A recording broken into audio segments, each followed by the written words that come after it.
শুভ সন্ধ্যা। তো আজকে অক্ষয় তৃতীয়ায় আমি সুভাষ গ্রামে এসেছি সোনালীদের বাড়িতে।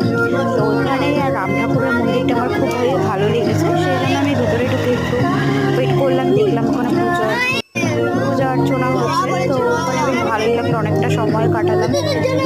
কারণ সোনালিও এসে পৌঁছায়নি ততক্ষণে, দোকানে অনেকক্ষণ ওয়েট করছিলাম। তো সেই জন্য মা আমি বসে মা আর আমি বসে নাম কীর্তন শুনছিলাম।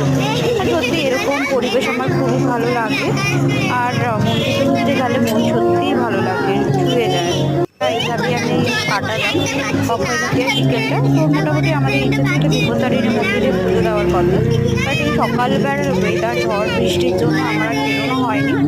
তো আমি কী করলাম, বিকেলবেলা মাকে নিয়ে বেরিয়ে যাচ্ছি। তো তারপরে এই করে এই যে পুজোটা হয়েছে,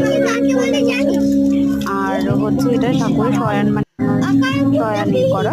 আর পুরো মন্দিরটাই দেখালাম তোমাদের। সত্যি রাম ঠাকুরের বিগ্রহ আমাদের রাম ঠাকুরের বিগ্রহ আমার আছে বাড়িতে। তো এই যে দেখো এটা নতুন আর মাও আছে, মাকে নতুন এই কুর্তিটা কিনে দিয়েছি।